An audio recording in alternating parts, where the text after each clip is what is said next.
ఈ మహాభారత యుద్ధం, ఈ మహాభారత గాథ అనేక సత్యాలను ప్రస్తావిస్తుంది. మహోన్నత సత్యమేమిటంటే వైవిధ్యము, భిన్నత్వమే అధర్మానికి మూలం. అయితే ఏకాత్మతయే ధర్మానికి ఆధారం. ఏ విధంగా? మీరే ఆలోచించండి. మనిషి హృదయం సుఖాలను ఆశిస్తూ, అధికారం, సంపదలకై కోరికలతో సదా నిండి ఉంటుంది. కానీ దైనందిన జీవితంలో మనిషి తన మాతాపితలు, సంతానం, తోబుట్టువులు, పత్నితో కూడా ఉచితంగానే వ్యవహరిస్తుంటాడు. వారికి ఏ అన్యాయమూ చేయడు. వాడు తన సుఖ సంపదలను సమభాగాలుగా పంచుకొని అనుభవిస్తాడు. ఎందుకంటే వానికి తెలుసు, తన సుఖానికి ఆధారం తన కుటుంబమని. తన సుఖానికి కారణం కూడా తన కుటుంబమేనని. మనిషికి ఈ విషయమూ తెలుసు, తనకు సుఖం సమాజం నుండి లభిస్తోందని. కానీ వాడు సమాజానికి అన్యాయం చేస్తూనే ఉంటాడు. సమాజాన్ని నిత్యం ద్వేషిస్తుంటాడు. ఎందుకంటే వాడు తనకు సుఖం సమాజం నుండే లభిస్తుందని భావించడు.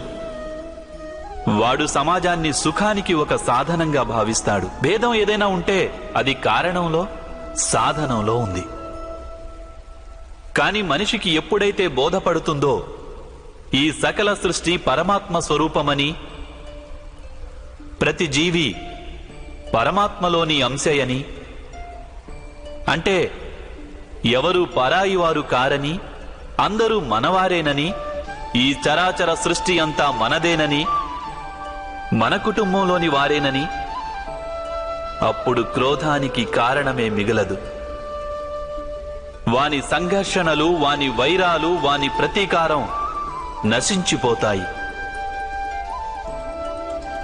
అంతరంగంలో పరమాత్మ, బాహ్యరంగంలో ఏకాత్మత.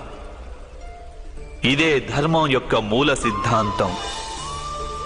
మహాభారత గాథ క్రోధం నుండి బోధనకు నడిపిస్తుంది.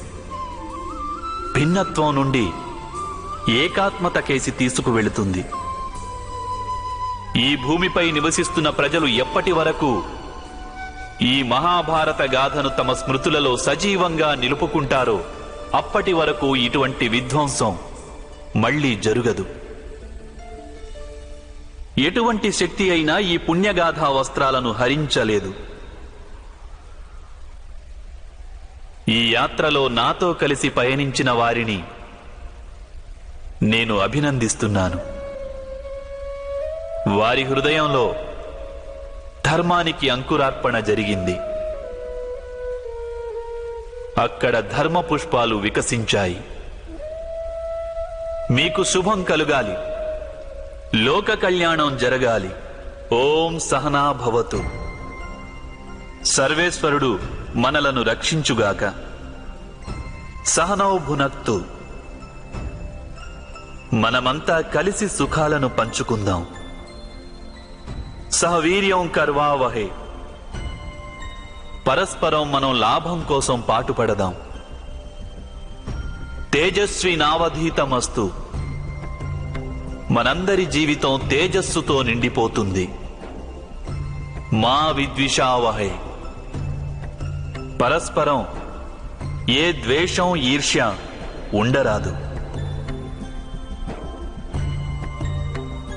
ఓం శాంతి శాంతి